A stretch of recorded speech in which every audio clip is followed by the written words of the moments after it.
ஆண்டவரும் இரட்சகருமாகிய இயேசு கிறிஸ்துவின் நாமத்தில் என் அன்பு சகோதர சகோதரிகளே, இந்த விண் அமுதம் நிகழ்ச்சியின் மூலமாய் உங்களோடு சந்திக்கிறதில் நான் மிகுந்த மகிழ்ச்சி அடைகிறேன்.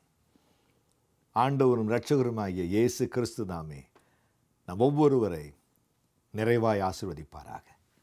இந்த நாளிலும் கூட மீகா தீர்க்கதரிசியின் புஸ்தகம் 7ஆம் அதிகாரம் 15ஆம் வசனத்திலிருந்து உங்களோடு கூட இறைவனுடைய வார்த்தையை பகிர்ந்து கொள்ளுகிறதில் நான் மகிழ்ச்சி அடைகிறேன். அங்கு வேதம் சொல்லுகிறது, நான் உன்னை அதிசயங்களை காண பண்ணுவேன். I will shows wonders to you. என் அன்பு தேவ ஜனமே, இந்த வார்த்தையை சொல்லும் பொழுது அவர் மற்றொரு காரியத்தையும் அவர் சொல்லுகிறார். எகிப்து தேசத்தில் நீங்கள் புறப்பட்ட நாளில் நடந்தவைகளைப் போலவே உங்களை அதிசயங்களை காண பண்ணுவேன். என் அன்பு தேவ ஜனமே, ஏன் இப்படி ஒரு வார்த்தையை அவர் சொல்லுகிறார் என்றால், இந்த தேவ ஜனங்கள் ஆண்டவர் எப்படிப்பட்டவர், ஆண்டவர் எப்படிப்பட்ட காரியங்களை தங்களுடைய முற்பிதாக்களுடைய வாழ்க்கையில் செய்திருக்கிறார், ஆண்டவர் வல்லமை எப்படிப்பட்டது என்பதை அநேகம் கேள்விப்பட்டிருக்கிறார்கள். அநேக காரியத்தை அவர்கள் கேள்விப்பட்டிருக்கிறார்கள். இவர்களுடைய முற்பிதாக்கள் எகிப்து என்கிற தேசத்தில் அடிமைத்தனத்தில் இருந்த பொழுது பார்வோன் என்கிற ஒரு பெரிய ராஜாவினுடைய ஆளுகையின் கீழ் இருந்த பொழுது எளிய மனிதனாய் காணப்பட்ட, முதிர்ந்த மனிதனாய் காணப்பட்ட மோசே என்கிற ஒரு மனிதனை கொண்டு, வெறும் கோலை மாத்திரம் பிடித்து கொண்டு வந்த ஒரு மனுஷனை கொண்டு தேவன் பெரிய காரியங்களை எகிப்து தேசத்தில் செய்தார். 10 அடையாளங்களை காண்பித்தார். எகிப்து தேசத்தின் விடுதலையாக்கி கொண்டு வந்தார். செங்கடலை அவர்களுக்கு முன்பதாக 2ஆக பிளந்தார். வெட்டாந்தரையில் நடந்து வருகிறதைப் போல அவர்கள் சமுத்திரத்தை கடந்தார்கள். ஏராளமான காரியங்களை இந்த ஜனங்கள் கேள்விப்பட்டிருக்கிறார்கள். ஆனால் அவர்களுடைய வாழ்க்கையிலோ இன்றைக்கு ஒரு கண்ணீரின் பாதையில் போய்கொண்டிருக்கிறார்கள். ஒரு சவாலின் பாதையில் போய்கொண்டிருக்கிறார்கள். உள்ளத்தின் ஆழத்திலிருந்து அவர்களையும் அறியாமல் ஒரு எண்ணம் வந்திருக்கலாம், இந்த இறைவன் எங்கே? எங்கள் முற்பிதாக்களுக்கு அற்புதம் செய்த இறைவன் எங்கே? எங்கள் முற்பிதாக்களுடைய கண்ணீரை துடைத்த ஆண்டவர் எங்கே? இன்றைக்கு எனக்கு ஒரு அற்புதம் நடக்குமா? இன்றைக்கு என் கண்ணீர் மாறுமா? அப்படிப்பட்ட அங்கலாய்ப்போடு கூட இருந்த தேவ ஜனங்கள் மத்தியில் தீர்க்கதரிசியின் மூலமாய் ஆண்டவர் சொன்னார், அன்றைக்கு மாத்திரமல்ல, இன்றைக்கும் உங்களை அதிசயங்களை காணப்படுகிற கர்த்தர் நான் உங்களோடு கூட இருக்கிறேன். ஆமீன். அன்பு தேவ ஜனமே, காலங்கள் மாறலாம். காலங்களை ஆளுகை செய்கிற இறைவன் நம்முடைய ஆண்டவர் கடவுள் இயேசு நம்மோடு கூட அவர் இருக்கிறார். எபிரேயர் 13:8 வாசிக்கும் பொழுது அங்கு வேதம் சொல்லுகிறது, அவர் நேற்றும் இன்றும் என்றும் மாறாதவராக இருக்கிறார். யாத்ராமதி புஸ்தகம் 3ஆம் அதிகாரத்தை வாசிக்கும் பொழுது தீர்க்கதரிசியாக மோசே ஆண்டவரை முட்செடியில் பார்க்கிறார். ஆடு மேய்த்து கொண்டிருக்கிறார். திடீரென்று ஒரு முட்செடி பற்றி எரிகிறது. அவருடைய கவனம் அந்த நெருப்பை நோக்கி போகிறது. ஆச்சரியமான ஒன்று, நெருப்பு எரிந்து கொண்டிருக்கிறது, ஆனால் முட்செடிக்கு எந்த சேதமும் இல்லை. அவன் அருகில் சென்று பார்த்த பொழுது இறைவன் ஆண்டவர் மோசேயோடு கூட அவர் பேசினார். என் அன்பு தேவ ஜனமே, மோசேவிடத்தில் அவர் சொன்னார், என் ஜனங்கள் படுகிற பிரயாசத்தை நான் பார்த்தேன், கஷ்டத்தை கண்டேன், கண்ணீரை கண்டேன். யாத்திராகமம் 2ஆம் அதிகார கடைசி வசனம் சொல்லுகிறது, கஷ்டத்தின் நிமித்தமாய், அடிமைத்தனத்தின் நிமித்தமாய், பாடுகளின் நிமித்தமாய் தேவ ஜனங்கள் விட்ட பெருமூச்சு கண்ணீர் தேவனுடைய சமூகத்தை எட்டிற்று. ஆண்டவர் சொன்னார், ஐயோ, என் பிள்ளைகளுடைய கண்ணீரை நான் கண்டேன், பெருமூச்சில் நான் கேட்டேன், நான் அவர்களை விடுவிக்கப் போகிறேன், நீ போய் என் ஜனங்களை விடுவி. அப்பொழுது அந்த தீர்க்கதரிசியாகி மோசே கேட்கிறார், ஆண்டவரே, யார் என்னை அனுப்பினார் என்று எப்படி நான் சொல்லுவது? உம்முடைய நாமம் என்ன? உம்முடைய பெயர் என்ன? அப்பொழுது ஆண்டவர் மோசேவுக்கு சொன்ன ஒரு வார்த்தை என்ன தெரியுமா? இருக்கிறவராகவே இருக்கிறவர். ஐ ஆம் தட் ஐ ஆம். என் அன்பு மகனே, என்னுடைய பிள்ளைகள் நினைக்கலாம், ஐயோ, என் தகப்பனாருக்கு, எங்கள் முற்பிதாக்களுக்கு அற்புதம் செய்த ஆண்டவர் இப்பொழுது இல்லை, எங்களை கைவிட்டார், எங்களை மறந்து விட்டார் என்று. நீ போய் சொல்லு, இருக்கிறவராக இருக்கிற கர்த்தர். ஆமீன். அன்பு தேவ பிள்ளைகளே, இந்த பரிசுத்த வேதாகமத்தில் இயேசு கிறிஸ்து செய்த அநேக அற்புதங்கள் எழுதி வைக்கப்பட்டிருக்கிறது. ஏறத்தாழ 2000 ஆண்டுகளுக்கு முன்பு இயேசு கிறிஸ்து என்கிற ஆண்டவர், காணக்கூடாத இறைவன், மாம்சம் இரத்தம் உடையவராக உங்களுக்கும் எனக்கும் உதவி செய்யும்படிக்கு உங்கள் கண்ணீரை என் கண்ணீரை துடைக்கும்படிக்கு அவர் மனு உருவெடுத்து இந்த உலகத்திற்கு வந்தார். வேதம் சொல்லுகிறது, இயேசு கிறிஸ்து நன்மை செய்கிறவராய் சுற்றித் திரிந்தார். கண்ணீரில் இருக்கிறவருடைய கண்ணீரை அவர் துடைத்தார். வேதனைகளை அவர் மாற்றினார். இன்றைக்கும் இந்த 2025வது வருஷம் அதே இயேசு கிறிஸ்து நம்மோடு கூட அவர் இருக்கிறார். நம்மோடு கூட அவர் இருக்கிறார். ஹல்லேலூயா. இன்றைக்கு அன்பு தேவஜனமே அவர் சொல்லுகிறார், உன்னை அதிசயங்களை காண பண்ணுவேன், உன்னை அற்புதங்களை காண பண்ணுவேன். 2000 வருஷங்கள் முன்பதாக நடந்த அற்புதம் அல்ல, வேத புத்தகத்தில் மாற்றம் எழுதி வைக்கப்பட்ட அற்புதம் அல்ல. உங்களுடைய வாழ்க்கையிலும் என்னுடைய வாழ்க்கையிலும் அவர் அதிசயங்களை செய்கிற தேவன். நல்லது. எப்படிப்பட்ட அதிசயத்தை அவர் செய்கிறாராம்? அவர் செய்கிற காரியம் ஏன் அதிசயம் என்று வேதம் சொல்லுகிறது? என் அன்பு தேவ ஜனமே, யோவான் எழுதின நற்செய்தி நூல் 16ஆம் அதிகாரம் 20ஆம் வசனத்தை வாசிக்கும் பொழுது அங்கு அருள்நாதர் இயேசு கிறிஸ்து ஒரு காரியத்தை அவர் சொன்னார். நீங்கள் அழுது புலம்புவீர்கள், உலகமோ சந்தோஷப்படும். ஆனால் நீங்கள் கலங்காதிருங்கள், நான் உங்கள் துக்கத்தை சந்தோஷமாய் மாற்றுவேன். ஆண்டவர் சொன்ன காரியம் என்ன? I will turn your sorrow unto joy. நான் உங்கள் துக்கத்தை சந்தோஷமாய் மாற்றுவேன். என் அன்பு தேவஜனமே, எப்படிப்பட்ட அதிசயத்தை ஆண்டவராகிய இயேசு செய்கிறாராம்? எது இன்றைக்கு நம்முடைய வாழ்க்கையில் துக்கமாக இருக்கிறதோ, எது இன்றைக்கு நம்முடைய வாழ்க்கையில் கண்ணீராக இருக்கிறதோ, எது இன்றைக்கு நம்முடைய வாழ்க்கையில் பாரமாக இருக்கிறதோ, அதே பாரத்தை, அதே கண்ணீரை, அதே துக்கத்தை நமக்கு சந்தோஷமாய் மாற்றுகிற கர்த்தராக இருக்கிறார். பயப்படாதிருங்கள் என் அன்பு தேவஜனமே. ஆதியாகமத்தின் புஸ்தகம் 13ஆம் அதிகாரத்தை நாங்கள் வாசிக்கும் பொழுது ஆகார் என்கிற ஒரு மனுஷியை குறித்து வேதம் சொல்லுகிறது. அந்த ஆகார் என்கிற மனுஷி கணவரால் கைவிடப்பட்டவளாக, என் அன்பு தேவஜனமே, அவள் வனாந்திரத்தில் ஓடிக்கொண்டிருக்கிறாள். அவளுடைய கண்களில் கண்ணீர். ஆனால் வேதம் சொல்லுகிறது, அவளை காண்கிற ஒரு தேவன் இருந்தார். அவர் சொன்னார், ஆகாரே, நீ பயப்படாதே, உன் வயிற்றில் இருக்கிற கர்ப்பம் ஆசீர்வதிக்கப்பட்ட ஒன்று, நான் அந்த குழந்தையை ஆசீர்வதிப்பேன். என் அன்பு தேவஜனமே, நாட்கள் சென்றது. அந்த குழந்தை பிறந்து வளர்ந்தது. மறுபடியும் சூழ்நிலை மாறினது. குடும்பத்தால் கைவிடப்பட்ட நிலைமை, கணவனால் கைவிடப்பட்ட நிலைமை. தனி மனுஷியாக அந்த குழந்தையை கையில் பிடித்து கொண்டு இந்த ஆகார் வனாந்திரத்தின் பாதையில் போகிறாள். வேதம் சொல்லுகிறது, கையில் இருந்த தண்ணீர் வற்றி போய்விட்டது. வனாந்திரத்தில் அவருடைய சரீரம் பலகீனப்பட்டு விட்டது. பிள்ளை தாகத்தால் தவிக்கிறதை அவள் காண்கிறாள். அவருடைய உள்ளம் உடைந்து போகிறது.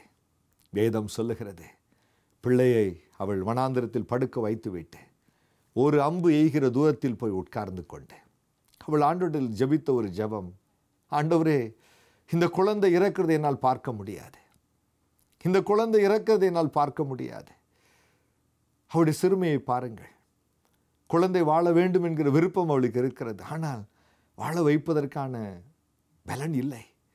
அவள் சொல்லுகிறாள், ஐயோ, அந்த பிள்ளை துடித்து சாகிறதை என் கண்களால் பார்க்க முடியாது. ஆகவே நான் தூரத்தில் வரட்டும், என் பிள்ளை சாகிறதையாவது நான் பார்க்காமல் இருக்கட்டும்.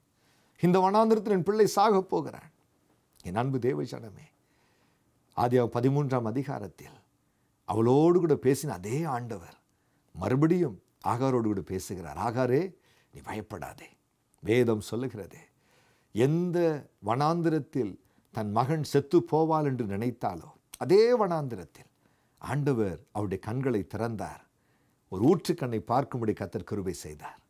வேதம் சொல்லுகிறது, அந்த வனாந்திரத்தில், எந்த வனாந்திரத்தில் தன் மகன் இறந்து போவான், என் மகனுடைய கல்லறை இருக்கப் போகிறது, எங்கே என் மகனை நான் புதைக்கப் போகிறேன் என்று சொல்லி அவள் நினைத்து கதறினார். அதே வனாந்திரத்தில் கர்த்தரை பெரிய ஜாதியாய் அவர் மாற்றினார். என் அன்பு தேவ ஜனமே, ஆதியாகமம் 50:20 வாசிப்பீர்கள் என்றால் யோசேப்பு என்கிற மனிதனை குறித்து வேதம் சொல்லுகிறது. அவனுடைய சகோதரர்கள் எகிப்து தேசத்துக்கு அவனை அடிமையாய் அனுப்புகிறார்கள். காரணம் என்ன? யோசேப்பு ஆசீர்வாதமாக இருக்கக்கூடாது. யோசேப்பு அவனுடைய வாழ்க்கையில் எல்லா விதத்திலும் நன்மையாக இருக்கக்கூடாது. எரிச்சல், பொறாமை. எங்கே இந்த தேசத்தில் இருந்தால், கானானில் இருந்தால், தகப்பனோடு கூட இருந்தால், நம்மோடு கூட இருந்தால் பெரியவன் ஆகி விடுவானோ என்று சொல்லி எரிச்சல். அவனை அடிமையாய் விற்கிறார்கள். எகிப்து தேசத்துக்கு அவன் அடிமையாய் வருகிறான். என் அன்பு தேவ ஜனமே, எதை தீமையாய் இந்த உலகம் அவன் வாழ்க்கையில் செய்ததோ அதே தீமையை ஆண்டவர் நன்மையாய் மாற்றினார். என் அன்பு தேவ ஜனமே, எந்த தேசத்தில் அவன் அடிமையாய் வந்தானோ அதே தேசத்திற்கு அவனை அதிகாரியாய் கர்த்தர் உயர்த்தினார். இன்றைக்கும் இறைமகன் இயேசு உங்களுடைய வாழ்க்கையை பார்க்கிறார். எந்த குடும்பம் உங்களுக்கு பாரமாக இருக்கிறதோ, எந்த பிள்ளைகளை குறித்த கவலை இன்றைக்கு உங்கள் இருதயத்தை அழுத்தி கொண்டிருக்கிறதோ, எந்த பலகீனத்தை குறித்த ஒரு வேதனை உங்கள் இருதயத்தில் இருக்கிறதோ, இன்னைக்கு ஆண்டவர் சொல்லுகிறார், வருத்தப்பட்டு பாரம் சுமக்கிறவர்களே எல்லாரும் என்னிடத்தில் வாருங்கள், நான் உங்களுக்கு இளைப்பாறுதலை தருவேன். உங்கள் துக்கத்தை சந்தோஷமாய் மாற்றுவார். எந்த வேதனை இன்றைக்கு உங்கள் துக்கமாக இருக்கிறதோ அந்த வேதனையை கர்த்தர் மாற்றி போடுவார். எந்த பிள்ளையை குறித்து நீங்கள் கண்ணீரோடு கூட இருக்கிறீர்களோ அந்த பிள்ளை உங்களுக்கு மகிழ்ச்சியாய் கர்த்தர் மாற்றி தருவார். எந்த தேசம் உங்களுக்கு வறுமையாய் காணப்படுகிறதோ, சவாலாய் காணப்படும் அதே தேசத்தில் கர்த்தர் உங்கள் பேரை பெருமைப்படுத்துவார். கர்த்தர் உங்களை பெருக பண்ணுவார். யோவான் 16:33 இவ்வாறு சொல்லுகிறது, இந்த உலகத்தில் உங்கள் உபத்திரவம் உண்டு, திடன் கொள்ளுங்கள், நான் உலகத்தை ஜெயித்திருக்கிறேன். என் அன்பு தேவ ஜனமே, ஒன்றை குறித்து கவலைப்படாதிருங்கள். இன்றைக்கு இயேசுவிடத்தில் நீங்கள் ஓடி வாருங்கள். இறைமகன் இயேசுவிடத்தில் உங்களுடைய உள்ளத்தை நீங்கள் கொடுங்கள். அவர் உங்கள் துக்கத்தை சந்தோஷமாய் மாற்றுவார். இன்றைக்கு கண்ணீராக இருக்கிறவங்களுடைய வாழ்க்கையை களிப்பாய் மாற்றுவார். வேதனையாக இருக்கிற உங்கள் வாழ்க்கையை மகிழ்ச்சியாய் மாற்றுவார். ஐயோ, என் வாழ்க்கை துக்கமாக இருக்கிறதே என்று நிலையில் இருக்கிற உங்களை ஆசீர்வதித்து அநேகருடைய துக்கத்தை மாற்றுகிற ஜனமாய் கர்த்தர் மாற்றுவார். சந்தோஷத்தோடு கூட இருங்கள். உங்கள் துக்கம் சந்தோஷமாய் மாறும். எந்த இடத்தில் வெட்கப்படுவீர்கள் என்று நினைத்தீர்களோ அதே இடத்தில் உங்கள் தலையை கர்த்தர் உயர்த்துவார். எங்கு எனக்கு வேலை இல்லை என்று இருக்கிறீர்களோ அதே இடத்தில் அநேகருக்கு வேலை கொடுக்கிற எஜமானாய் இயேசு உங்களை உயர்த்துவார். தேவையானது ஒன்றே ஒன்று. ஏசாயா 9:6 சொல்லுகிறது, அவருடைய நாமம் அதிசயமானவர். இந்த அதிசயமான ஆண்டவர் உங்கள் வாழ்க்கையில் சொந்த இரட்சகராய் வரும் பொழுது, அவர் உங்கள் ஆண்டவராய் மாறும் பொழுது பயப்படாதிருங்கள். உங்கள் வாழ்க்கை அதிசயமாய் மாறும். இன்றைக்கும் இயேசுவின் நாமத்தை நான் வாழ்த்துகிறேன். உங்களை அதிசயங்களை அவர் காண பண்ணுவார். உங்களை அதிசயமாய் கர்த்தர் மாற்றுவார். உங்களுடைய கண்கள் கர்த்தருடைய அதிசயங்களை காணும். கர்த்தர் தாமே உங்கள் ஒவ்வொருவரை ஆசீர்வதிப்பாராக. ஆமென்.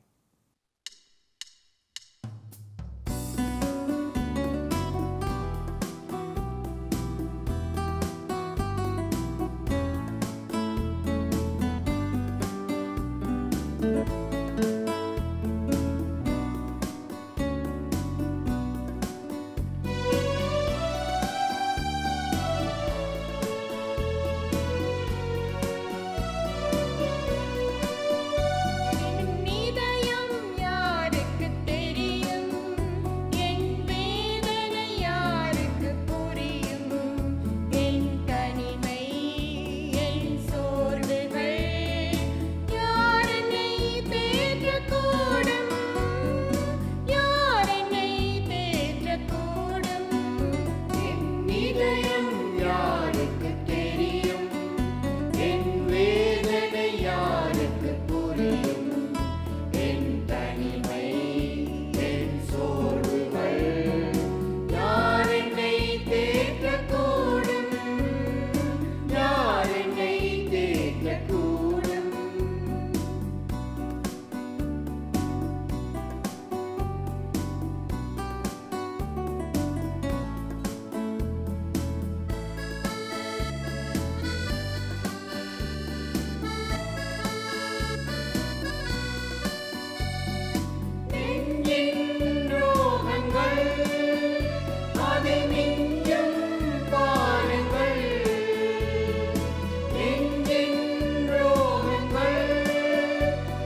எரியும் விளக்கு, பெரும் காற்று